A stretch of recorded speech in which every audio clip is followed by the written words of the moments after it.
Hello दोस्तों, आप सभी का बहुत बहुत स्वागत है आज की क्लास में। चलिए, आज की क्लास में हम यूनिट 5 हिंदी कविता से जो है महत्वपूर्ण प्रश्नों को सॉल्व करेंगे। प्रश्न जो है 60 प्लस प्रश्न हैं, ठीक है, लेकिन बहुत ही महत्वपूर्ण है आप सभी की परीक्षाओं के लिए। तो आप लोग जो है सभी प्रश्नों को इत्मीनान के साथ धैर्यपूर्वक जो है सॉल्व करिएगा, ठीक है। चलिए देखते हैं आज का पहला प्रश्न। पहला प्रश्न है, निम्नलिखित लंबी कविताओं को उनके कवियों के साथ सुमेलित कीजिए। निम्नलिखित लंबी कविताओं को उनके कवियों के साथ सुमेलित कीजिए। राइट आंसर क्या होगा? कूट में प्रश्न है ये, ठीक है। मिलान करिए आप लोग, राइट आंसर क्या होगा क्वेश्चन नंबर 1 का। चलिए देख लेते हैं। हरिजन गाथा जो लंबी कविता है ये किसका है? तो नागार्जुन का है ना। बाघ जो है वो केदारनाथ सिंह का है। शिवाजी का पत्र किसका है? निराला जी का है। प्रेमथ्यु गाथा धर्मवीर भारती का है। राइट आंसर हो जाएगा 4 3 2 5। 4 3 2 5 राइट आंसर है, ठीक है। ये सभी प्रश्न जो है मेरे द्वारा बनाए गए प्रश्न हैं। आशा करती हूँ कि आप लोग जो है पूरे प्रश्न को ज़रूर सॉल्व करेंगे, ठीक है। चलिए दूसरे प्रश्न देखेंगे। निम्नलिखित में से किस कविता में वामन अवतार में 3 पग द्वारा संपूर्ण सृष्टि नापने की मिथक की तुलना की गई है? शासन की बंदूक कविता में, मनुष्य हूँ कविता में, खुरदरे पैर कविता में या कालिदास कविता में? मोस्ट इम्पॉर्टेंट प्रश्न है। बताइए राइट आंसर क्या होगा क्वेश्चन नंबर 2 का। इनमें से किस कविता में वामन अवतार में 3 पग द्वारा संपूर्ण सृष्टि नापने की मिथक तुलना की गई है? किसमें की गई है? खुरदरे पैर कविता में, ठीक है। आगे देखिए क्वेश्चन नंबर 3। निम्नलिखित में नागार्जुन की कौन सी कविता सतरंगे पंखों वाली काव्य संग्रह में संकलित नहीं है? ठीक है, नहीं है पूछा जा रहा है, ध्यान रखेंगे। कालिदास कविता, खुरदरे पैर, अकाल और उसके बाद या बादल को घेरते देखा है। इनमें से कौन सी कविता सतरंगे पंखों वाली काव्य संग्रह में संकलित नहीं है? राइट आंसर हो जाएगा ऑप्शन डी, बादल को घिरते देखा है। ये जो कविता युगधारा में संकलित है, ठीक है, युगधारा कविता में काव्य संग्रह में संकलित है, ठीक है। बाकी कालिदास कविता, खुरदरे पैर और अकाल और उसके बाद, ये तीनों कविताएं जो है सतरंगे पंखों वाली काव्य संग्रह में संकलित हैं, ठीक है, ध्यान रखेंगे आप लोग। राइट आंसर ऑप्शन डी होगा। क्वेश्चन नंबर 4 देखेंगे। रश्मि रथी के किस सर्ग में परशुराम कर्ण को श्राप देते हैं? राइट आंसर क्या होगा क्वेश्चन नंबर 4 का। रश्मि रथी के किस सर्ग में परशुराम कर्ण को श्राप देते हैं? ठीक है, ऑप्शन ए है प्रथम सर्ग, द्वितीय सर्ग, तृतीय सर्ग या चतुर्थ सर्ग। क्वेश्चन नंबर 4 का राइट आंसर हो जाएगा ऑप्शन बी, द्वितीय सर्ग में। आगे देखेंगे अगला प्रश्न। नरता का दर्शन तपस्या के भीतर पलता है, देता वही प्रकाश आग में जो अभीत जलता है। उपयुक्त पंक्ति रश्मि रथी के किस सर्ग से है? यह पंक्ति जो है किस सर्ग से लिया गया है? रश्मि रथी की सभी पंक्तियां आप लोग पढ़ लीजिएगा, ठीक है। कुछ कठिन शब्द हैं उसमें, अगर आपके पास दृष्टि की बुक है तो कठिन शब्द का वहाँ पे जो है अर्थ दिया गया है। नहीं अगर है आपके पास तो आप लोग मुझे कमेंट करिएगा, मैं सेंड कर दूँगी, ठीक है ना। तो बहुत महत्वपूर्ण है रश्मि रथी, इसको आप लोग पढ़ लीजिएगा। यहाँ से प्रश्न जो है 100% आएगा ही आएगा। राइट आंसर हो जाएगा चतुर्थ सर्ग। ये पंक्ति जो है चतुर्थ सर्ग से लिया गया है। क्वेश्चन नंबर 6 देखेंगे। भ्रमर गीत सार के संबंध में असंगत बताइए।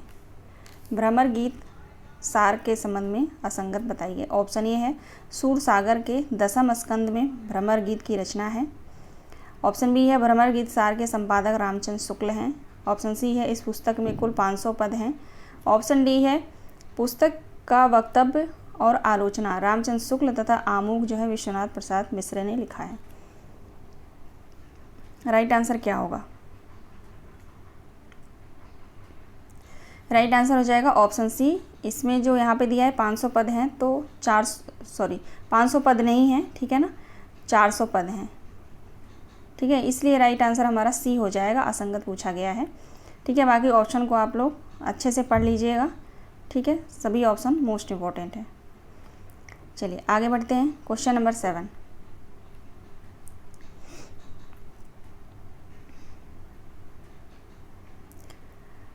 क्वेश्चन नंबर 7 है, बिहारी सतसई के संदर्भ में असंगत बताइए, असत्य बताइए। बिहारी सतसई, इसके संपादक हैं जगन्नाथ दास रत्नाकर। मैंने अपने तरफ से यहाँ पे लिख दिया है, एनटीए नहीं देगा कि इसके संपादक जगन्नाथ दास रत्नाकर हैं। ठीक है, ये मैंने आप लोगों के लिए रखा है ताकि आप लोग याद कर लें। राइट आंसर क्या होगा? पहला ऑप्शन चलिए देखते हैं। सतसई गाथा सप्तशती तथा आर्य सप्तशती की ही परंपरा की रचना है। इसमें कुल 700 छंद हैं। ऑप्शन सी है। बिहारी सतसई को शक्कर की रोटी कहा गया है। ऑप्शन डी है। बिहारी सतसई को रामचरितमानस के बाद सबसे प्रचारित कृति माना गया है। ऑप्शन ई है उपयुक्त सभी। राइट आंसर हो जाएगा ऑप्शन ई उपयुक्त सभी। ठीक है, सभी पॉइंट जो है बिल्कुल सही हैं ऑप्शन। आप लोग एक एक ऑप्शन को ध्यान से पढ़ लेंगे। ठीक है, मोस्ट इम्पॉर्टेंट है। अब यहाँ पे एक बात आप लोग ध्यान रखेंगे, इसमें कुल 700 छंद हैं, ये भी सही है, लेकिन कुछ विद्वानों ने 713 छंद भी माना है। ठीक है, तो 713 भी आप ध्यान रखेंगे। आगे देखते हैं अगला प्रश्न। जायसी ग्रंथावली की सबसे बड़ी विशेषता क्या है? जायसी ग्रंथावली के संपादक हैं रामचंद्र शुक्ल। सबसे बड़ी विशेषता पूछा जा रहा है, क्या होगा? ऑप्शन सी राइट आंसर हो जाएगा। इसमें नागमती को रानी के रूप में नहीं, एक साधारण विरह दग्ध नारी के रूप में वर्णित किया गया है। ठीक है, तो राइट आंसर ऑप्शन सी हो जाएगा। सभी विशेषताएं जो है जायसी ग्रंथावली की हैं, लेकिन सबसे बड़ी विशेषता अगर पूछी जाए तो हमारा राइट आंसर सी होगा। क्वेश्चन नंबर 9 देखेंगे। मौन भी अभिव्यंजना है, जितना तुम्हारा सच उतना ही कहो। मौन के इस रचनात्मक संदर्भ की अभिव्यक्ति अज्ञेय ने अपनी किस काव्य कृति में की है? राइट आंसर क्या होगा? इंद्रधनुष रौंदे हुए। ठीक है, इंद्रधनुष रौंदे हुए सही जवाब है। क्वेश्चन नंबर 10 देखिए। नागमती विरह वर्णन हिंदी साहित्य में एक अद्वितीय वस्तु है। उपयुक्त कथन किस आलोचक का है? नागमती का विरह वर्णन हिंदी साहित्य में एक अद्वितीय वस्तु है, यह किसने कहा है? आचार्य रामचंद्र शुक्ल ने कहा है। लेगा कृष्णई वरुण अपोली, कठिन बिछोह जय किमि गोपी।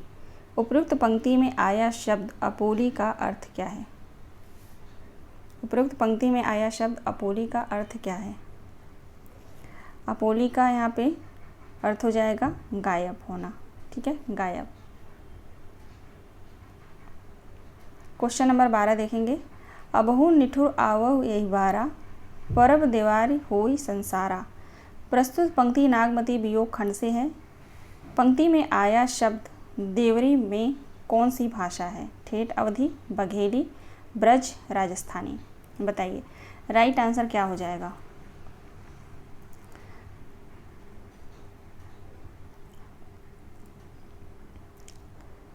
देवरी का जो है यहाँ पे कौन सी भाषा होगी? ठेठ, अवधी।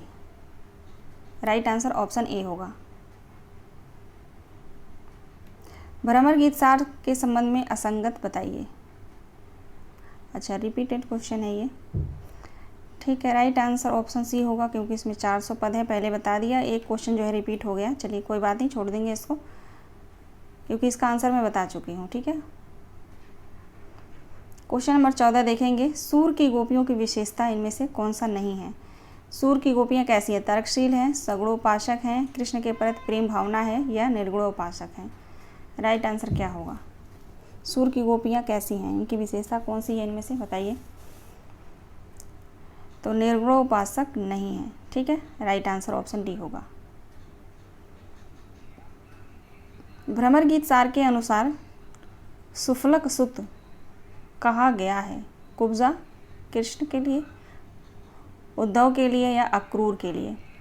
इनमें से किसको जो है भ्रमर गीत सार के अनुसार सुफलक सुत कहा गया है? क्वेश्चन नंबर 15 अक्रूर के लिए। ठीक है, अक्रूर के लिए कहा गया है। आगे देखिए अगला प्रश्न है, भ्रमर गीत सार के अनुसार भृंग कीट किसे कहा गया है? उद्धव को, अक्रूर को, निर्गुण, सगुण।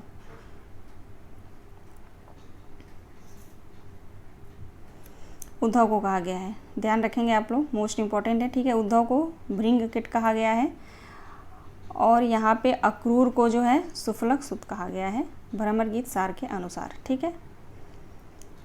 क्वेश्चन नंबर 17 देखेंगे, नागार्जुन की कविता कालिदास में किस ग्रंथ का उल्लेख नहीं है? रघुवंशम, मेघदूत, कुमार संभवम, अभिज्ञान शाकुंतलम। कालिदास कविता, नागार्जुन की कविता कालिदास में किस ग्रंथ का उल्लेख नहीं है? तो अभिज्ञान शाकुंतलम का जो है नहीं है, ठीक है। बाकी मेघदूत का है, रघुवंशम का भी है, कुमार संभवम का भी है, ठीक है। अगला प्रश्न है, कालिदास कविता किस काव्य संग्रह में संकलित है? कालिदास कविता किस काव्य संग्रह में संकलित है? तो सतरंगे पंखों वाली काव्य संग्रह में संकलित है। राइट आंसर बी होगा। अगला प्रश्न है, कुकुरमुत्ता कविता के संदर्भ में असंगत बताइए। संगत बताइए, ठीक है। कुकुरमुत्ता कविता के संदर्भ में संगत बताना है। ऑप्शन ए है कुकुरमुत्ता सर्वहारा वर्ग का प्रतीक है। ऑप्शन बी है कुकुरमुत्ता मूलतः निराला की एक लंबी कविता है। ऑप्शन सी है यह कविता 2 खंडों में विभाजित है। ऑप्शन डी है प्रथम खंड में कुकुरमुत्ता गुलाब पर व्यंग करता है। ऑप्शन ई है उपरोक्त सभी। तो ये सभी संगत हैं। राइट आंसर हो जाएगा ऑप्शन ई, सभी संगत हैं। आगे देखिए अगला प्रश्न है, कुकुरमुत्ता कविता संग्रह में कितनी कविताएं संकलित हैं? कुकुरमुत्ता कविता संग्रह में कितनी कविताएं संकलित हैं? तो 7 कविताएं संकलित हैं। बहुत ही महत्वपूर्ण प्रश्न है, ध्यान रखेंगे आप लोग, ठीक है। अच्छा, कविता अगर आप पढ़ रहे हैं तो एक जगह आप लोग लिख लीजिएगा कौन सी कविता किस कविता संग्रह में संकलित है और उसका प्रकाशन वर्ष एक जगह लिख लीजिएगा।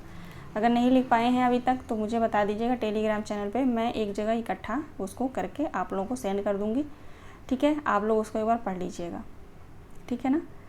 शॉर्ट में आप लोग पढ़िएगा, ज़्यादा डिटेल में जाएंगे तो डिटेल में इतना प्रश्न आता भी नहीं। डिटेल में प्रश्न यूनिट 6 से लेकर यूनिट 10 तक जो गद्य विधाएँ लगी हुई हैं ना, उनमें से ही ज़्यादा आता है, ठीक है ना। तो आप लोगों ने शॉर्ट नोट बनाया होगा पहले से, तो उनको ही आप लोग रिवाइज़ करेंगे। क्वेश्चन नंबर 21 देखेंगे, कमाइनी के संदर्भ में असंगत बताइए। ऑप्शन ए है मनु मन का प्रतीक है। ऑप्शन बी है इड़ा बुद्धि की प्रतीक है। श्रद्धा हृदय की प्रतीक है।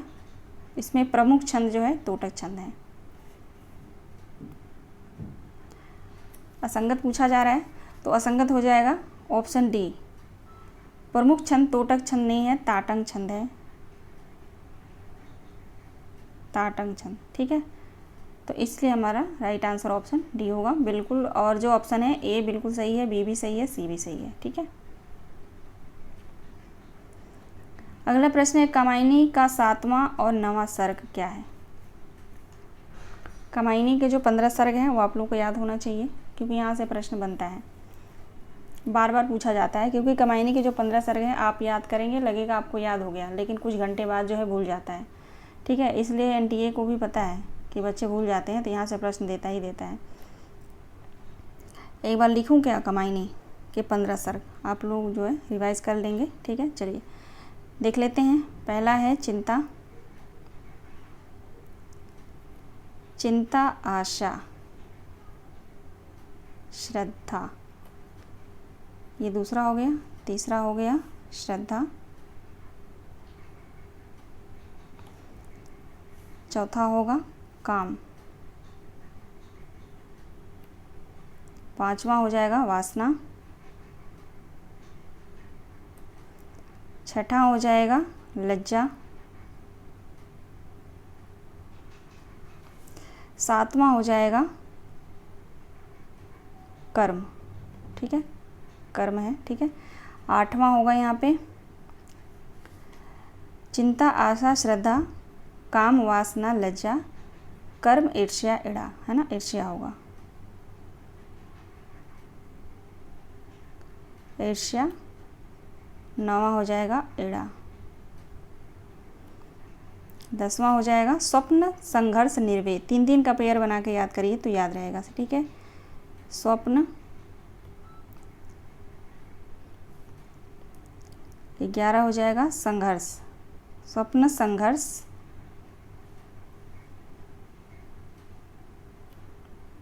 12वां है निर्वेद, 13 हो जाएगा दर्शन,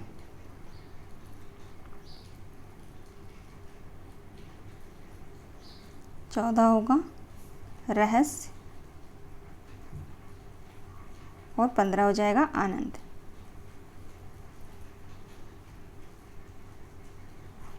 ठीक है, तो ये रहा 15 सर्ग, आप लोग देख लीजिए। क्वेश्चन में क्या पूछा जा रहा है, 7वां और 9वां। तो 7वां हो जाएगा कर्म और 9वां हो जाएगा इड़ा।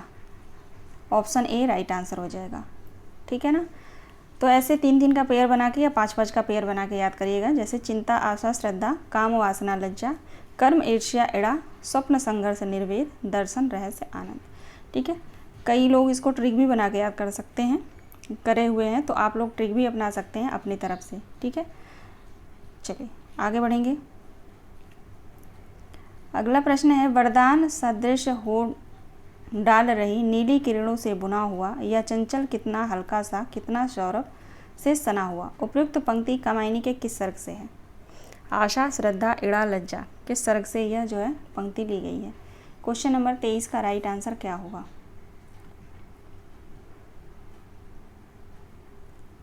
डी हो जाएगा, लज्जा सर्ग से।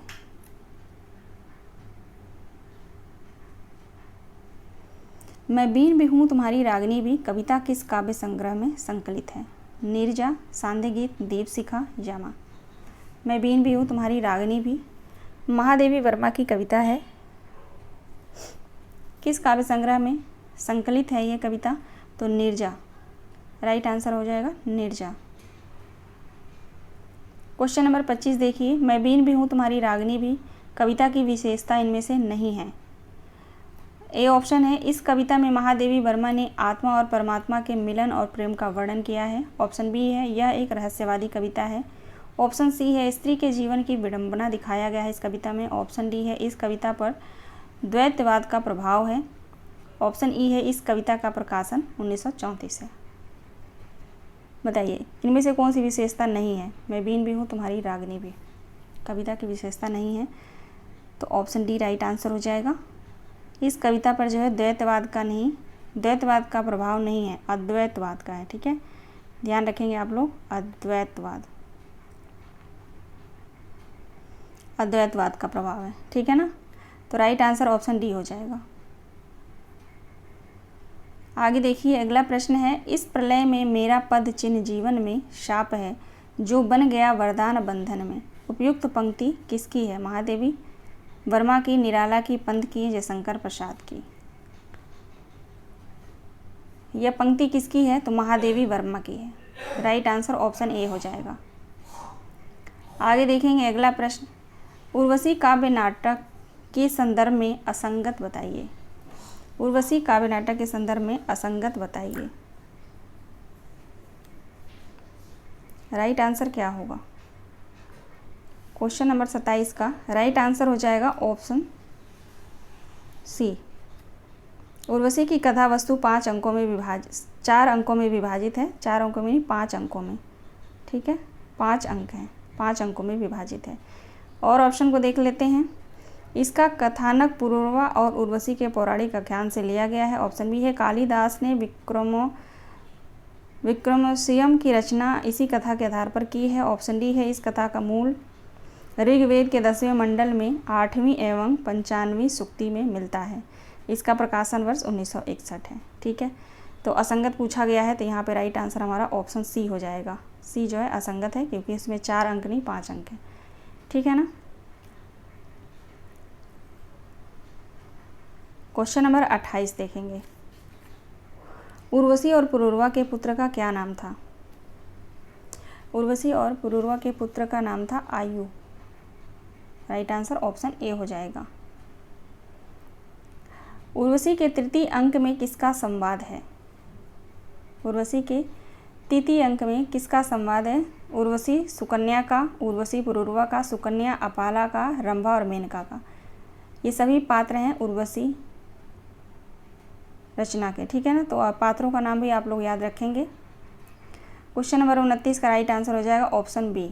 तृतीय अंक में जो है उर्वशी और पुरूरवा का संवाद मिलता है। क्वेश्चन नंबर 30 देखेंगे। उर्वशी के संदर्भ में सुमेलित कीजिए। सुकन्या च्यवन ऋषि की पत्नी है, अपाला उर्वशी की सेविका है, विषमना जो है राज ज्योतिषी है, नटी शास्त्रीय महिला पात्र है या उपरोक्त सभी?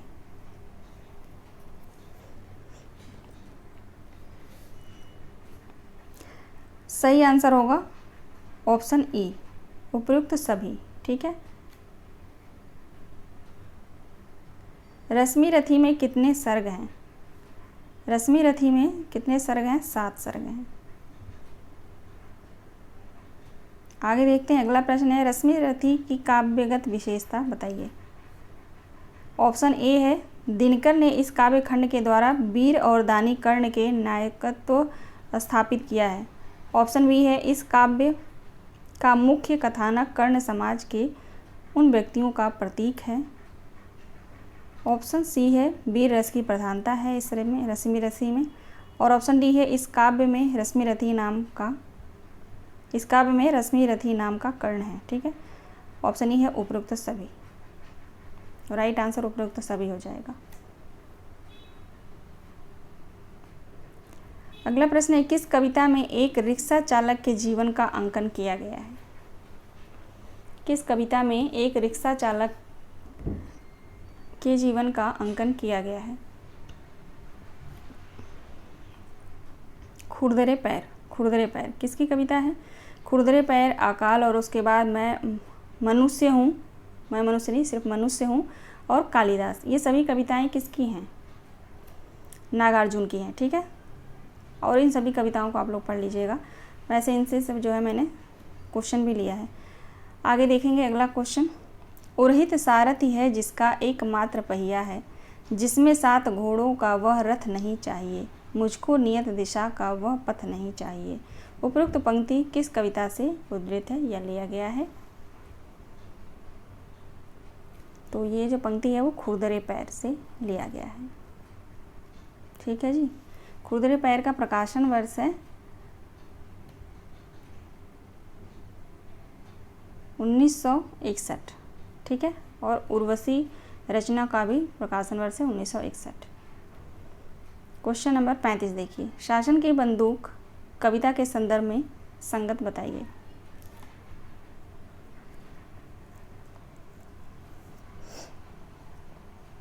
शासन की बंदूक कविता के संदर्भ में संगत बताइए।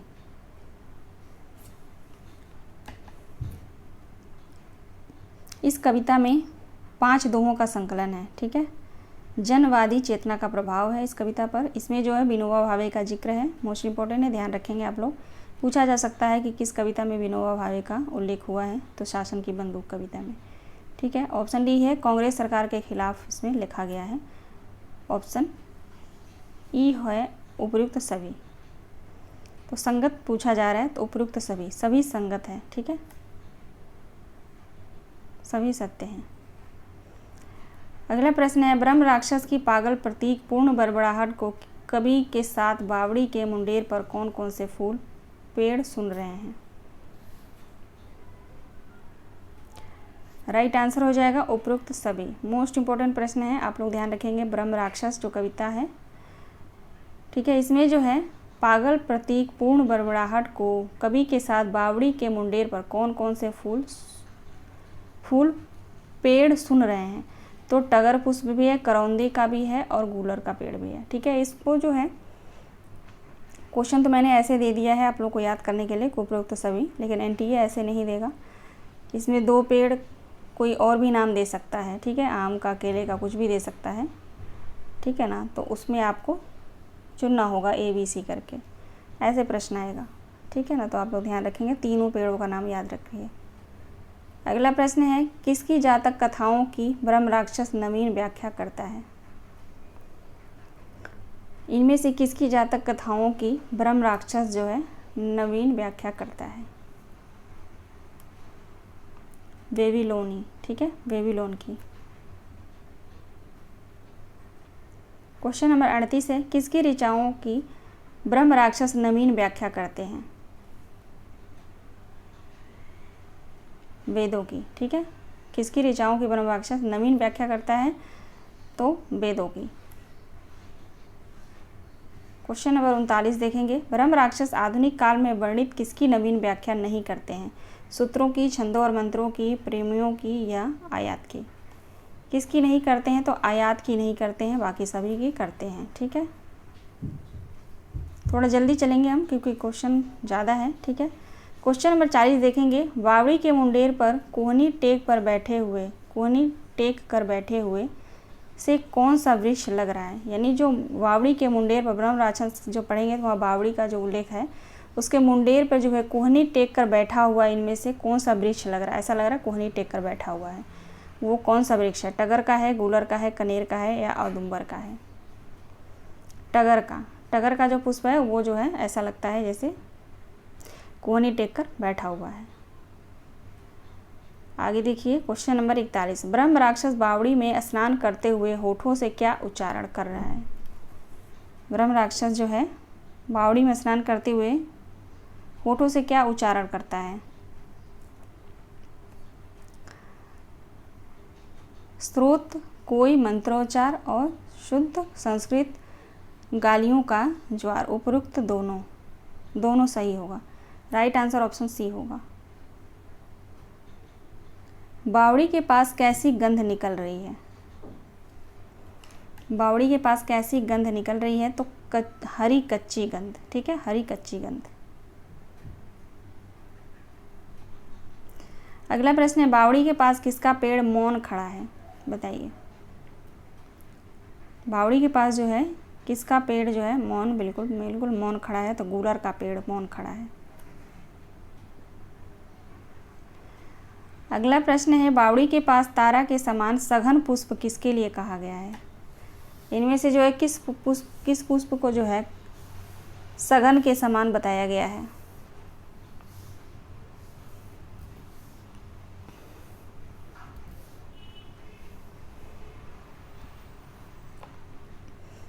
टगर को, ठीक है, एक तारा के समान है और सघन पुष्प के समान कहा गया है इसको, ठीक है। टगर राइट आंसर हो जाएगा।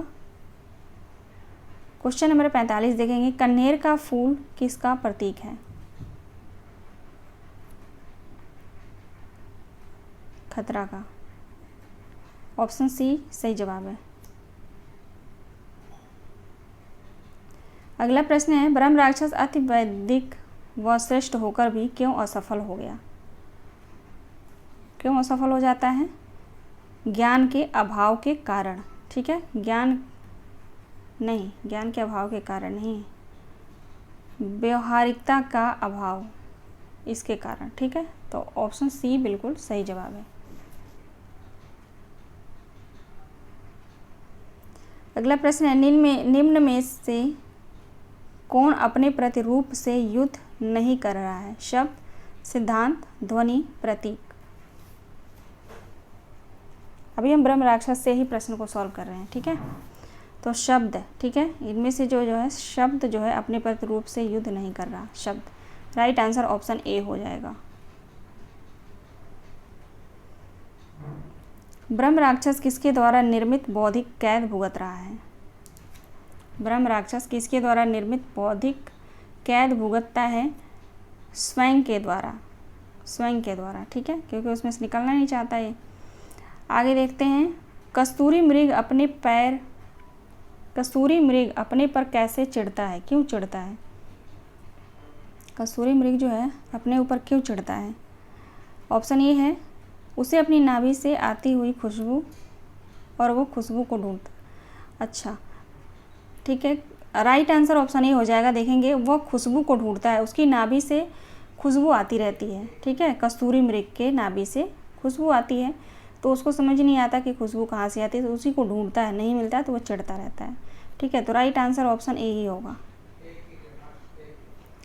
क्वेश्चन नंबर 50 देखेंगे, कवि ने किन्नर और किन्नरियों की परिकल्पना क्यों कैसे की है?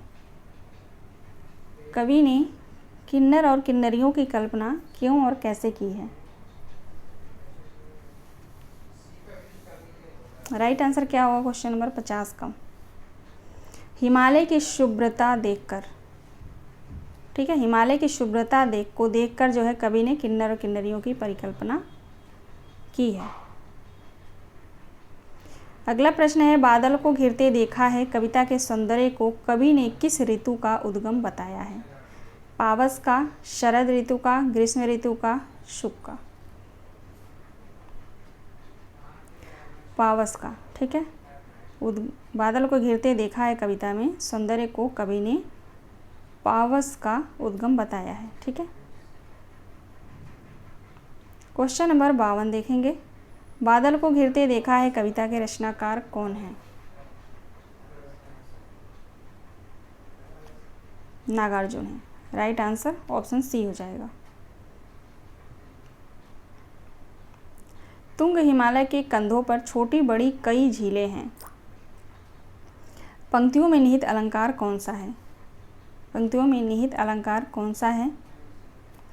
ऑप्शन सी, मानवीकरण अलंकार। अगला प्रश्न है, चकवा चकवी का क्रंदन बंद क्यों हुआ? चकवा चकवी का क्रंदन बंद क्यों हुआ? उनका मिलन हो गया, रात्रि समाप्त हो गई, उनका विरह दूर हो गया, उपरोक्त सभी राइट आंसर हो जाएगा। ठीक है, क्वेश्चन नंबर 55 देखिए, निम्नलिखित पंक्तियों को उनके कवियों के साथ सुमेलित कीजिए। क्वेश्चन नंबर 55, निम्नलिखित पंक्तियों को उनके कवियों के साथ सुमेलित कीजिए। पहली पंक्ति देखेंगे, कितना अकेला हूँ मैं इस समाज में। यह पंक्ति किसकी है? तो ये रघुवीर सहाय की पंक्ति है। ठीक है, पिस गया वो भीतरी और बाहरी दो कठिन पाटों के बीच। यह जो पंक्ति है वो मुक्तिबोध की हो जाएगी। ऑप्शन सी देखेंगे, वे पत्थर जोड़ रहे हैं तुम सपने जोड़ रहे हो। यह पंक्ति किसकी है? तो ये पंक्ति नागार्जुन की है। मैं ही वसंत का अग्रदूत हूँ, ये निराला की पंक्ति है। ठीक है, राइट आंसर 4 1 3 5 4 1 3 5 सही जवाब होगा। Option A 4 1 3 5। चलिए आगे देखेंगे। अगला प्रश्न है, यह अभिनव मानव प्रजा सृष्टि द्वैता में लगी निरंतर ही वर्णों की करती रहे वृष्टि। यह काव्य पंक्तियाँ किस कवि की हैं? ये काव्य पंक्ति किसकी है? जयशंकर प्रसाद की है। नेक्स्ट प्रश्न देखेंगे, उज्ज्वल वरदान चेतना का सौंदर्य जिसे सब कहते हैं। यह पंक्ति कमायनी के किस सर्ग से है? उज्ज्वल वरदान चेतना का सौंदर्य जिसे सब कहते हैं, यह पंक्ति कमायनी के किस सर्ग से लिया गया है? लज्जा सर्ग से लिया गया है। ठीक है, ज़्यादातर पंक्ति जो है लज्जा सर्ग से आता है और श्रद्धा सर्ग से और इड़ा सर्ग से। इन तीनों सर्ग की पंक्तियाँ आप लोग एक बार देख लेंगे। ठीक है, अगला प्रश्न है, निम्नलिखित पंक्तियों को उनकी कृतियों के साथ सुमेलित कीजिए। पहली पंक्ति देखेंगे, अब अभिव्यक्ति के सारे खतरे उठाने होंगे तो तोड़ने होंगे मठ गढ़ और मठ। ये पंक्ति किसकी है? किस कविता से है? अंधेरे कविता में। ठीक है, हंस पड़ा गगन व शून्य लोक कमायनी से है। स्थिर समर्पण है हमारा नदी के द्वीप से हुआ है। और आप अपने से उगा तो कुकुरमुत्ता का है। ठीक है, राइट आंसर 2 1 4 3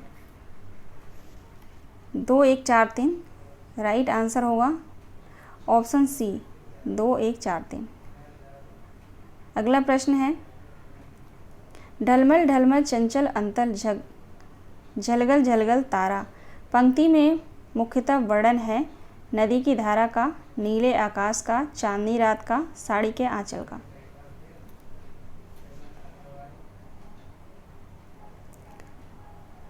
नदी की धारा राइट आंसर होगा। ठीक है। अगला प्रश्न है, निम्नलिखित पात्रों को उनके काव्यों के साथ सुमेलित कीजिए। निम्नलिखित पात्रों को उनके काव्यों के साथ सुमेलित कीजिए। कौन सा पात्र किस काव्य का है? चलिए देखते हैं। प्रियम्बल जो है आषाढ़ वीणा का है, कमला प्रलय की छाया और श्रीनरी उर्वशी से है, और नचिकेता आत्मजयी। तो 4 1 2 3 बी ऑप्शन सही जवाब है। 4 1 2 3। अगला प्रश्न है, राम की शक्ति पूजा की यौगिक प्रक्रिया का स्रोत क्या है?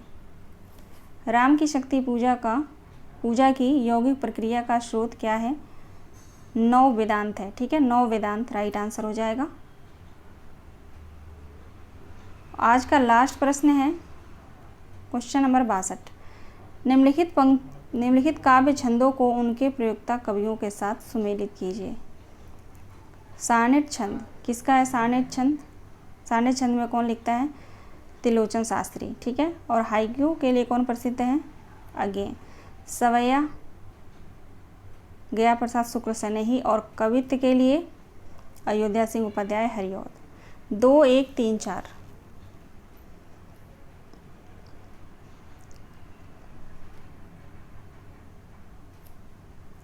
दो 1 3 4 है ना, ऑप्शन डी 2 1 3 4 राइट आंसर हो जाएगा, है ना। चलिए आज का लास्ट प्रश्न था ये।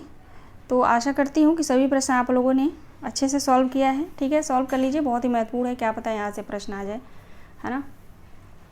मिलते हैं नेक्स्ट वीडियो में। सभी दोस्तों का बहुत बहुत धन्यवाद। अपना ख्याल रखिए और रिवाइज करते रहिए आप लोग अपना, ठीक है। अब कुछ ही दिनों में जो है 4 से 5 दिनों में जो है एडमिट कार्ड आप लोगों का डाउनलोड होने लगेगा, आ जाएगा, ठीक है ना। चलिए मिलते हैं नेक्स्ट वीडियो में। सभी दोस्तों का बहुत बहुत धन्यवाद। क्लास को लाइक कर दीजिएगा, आप लोग शेयर कर दीजिएगा अपने तरफ से, ठीक है। नहीं भी बोलती हूँ तो आप लोग अपने तरफ से ये काम कर दिया करिए प्लीज़, निवेदन है आप सभी से, ठीक है ना।